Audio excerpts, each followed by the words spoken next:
Mr. President, Mr. Vice President, Americans, and the world. In the crucible of revolution, our forefathers etched their pledge in a bold statement inscribed not solely in ink, but in the quiet, relentless pulse of divine dependence. It is as if the ink itself carried whispers of celestial covenant, affirming divine providence in the very marrow of liberty.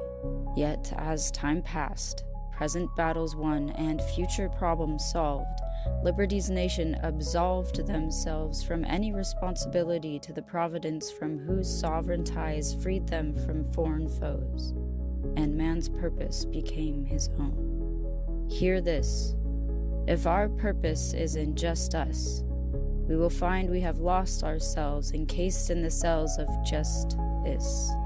For if our forefathers found it requisite to declare their nation's independence by recognizing their dependence on the laws of nature and nature's God, beyond the limits of mankind's powerful facade, vacating the source of our country's origin, our homeland's dominion, forging a jurisdiction of humanity alone, thereby ascending mortality's throne above the divine, making mankind superior to the supreme judge of the world, a position our forefathers forbade, appealing in rectitude of their intentions to a God they believed in, a declaration of sovereignty, bowed in solemnity, proclaiming with a firm reliance on the protection of divine providence, a dependence on a God they entrusted their dependence to.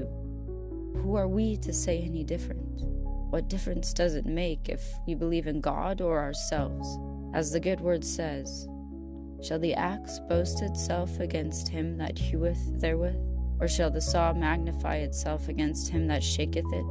As if the rod should shake itself against them that lift it up, or as if the staff should lift up itself, as if it were no good. For Godhood is to create, and man was created by God.